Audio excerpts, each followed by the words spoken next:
மருத்துவமனையில் இருக்கின்றவர்களை, பாதிக்கப்பட்டவர்களை ஆறுதல் சொல்லிவிட்டு இறந்தவருடைய குடும்பத்திற்கும் அங்கு ஆறுதல் சொல்ல சென்று கொண்டிருக்கிறோம்.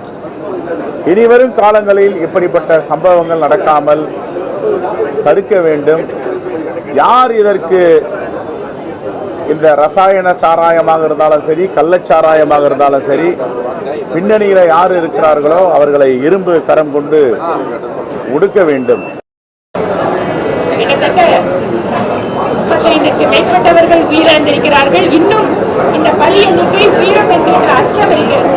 இன்னும் நிறைய பேர் கவலைக்கிடமான நிலைமையில் இருக்கிறார்கள்.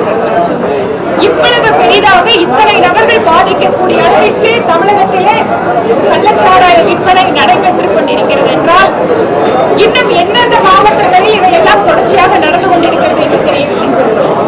திராவிட மாடல் ஆட்சி என்பது தமிழகத்தை போதையில் தள்ளுகின்ற மாடலாக இருக்கிறது. ஒருபுறம் கஞ்சா போதைப் பொருளுடைய விற்பனை, சின்ன சின்ன சிறுவர்கள் இன்று போதைக்கு அடிமையாக கொண்டிருக்கூடிய சூழல்.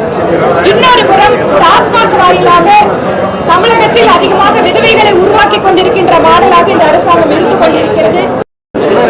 கடலூர் மாவட்டம் கடலூர் மாவட்டம் கடலூர் அருகாமையிலும் விஷச்சாராய சாலைகள் நடந்திருக்கின்றன. இதற்கு காரணமாக இருப்பவர்கள் யாராக இருந்தாலும் அவர்கள் இரும்பு கரம் கொண்டு அடக்கப்பட வேண்டும். இந்த சாராய விற்பனையில் தொடர்புடைய அரசியல்வாதிகள் மற்றும் இதற்கு உடந்தையாக இருக்கின்ற காவல்துறை மற்றும் மது ஒழிப்புத்துறை, மாவட்ட நிர்வாகத்தில் இருக்கிற உயரதிகாரிகள் சஸ்பெண்ட் செய்யப்படுவதை காட்டிலும் அவர்கள் டிஸ்மிஸ் செய்யப்பட வேண்டும். இதற்கு துணை போனவர்கள் என்று காவல்துறை உளவுத்துறையின் மூலமாக ஒரு முறைக்கு பல முறை ஆய்வு அறிந்து அவர்கள் கைது செய்யப்பட்டு சட்டத்தின் முன் நிறுத்தப்பட வேண்டும். கள்ளக்குறிச்சியில் எண்ணி பார்க்க முடியாத அளவில் இதுவரை 36 உயிர்கள் பலியாகி இருக்கின்றன. உயிர் பலியின் எண்ணிக்கை 50க்கும் மேலாக உயரக்கூடும் என்கிற அளவில் வந்து கொண்டிருக்கிற விஷச்சாராய சாவுகளுடைய செய்தி நம்மை பேரெதிர்ச்சியில் ஆழ்த்தி இருக்கிறது. விஷச்சாராயத்தை அல்லது மெத்தனால் போன்ற விஷத்தன்மை உள்ள வேதிப்பொருட்களை தயாரிப்பது, அதை விநியோகிப்பது, அதை விற்பதற்கு துணையாக நிற்பது என்கிற 4 கட்டங்களில் இந்த நிகழ்வுகள் நடக்கின்றன.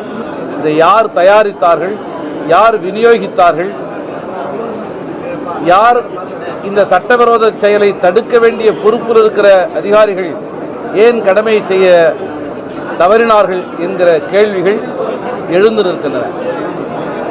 இத்தகைய அதிகாரிகள் யாராக இருந்தாலும் அவர்கள் மீது கடும் நடவடிக்கையை மேற்கொண்டு 100 விழுக்காடு போதையில்லாத தமிழகத்தை உறுதிப்படுத்துவதற்கு மாண்புமிகு முதல்வர் அவர்கள் நடவடிக்கை மேற்கொள்ள வேண்டும் என விடுதலை சிறுத்தைகள் சார்பில் அரசை வற்புறுத்தி கேட்டுக்கொள்கிறோம்.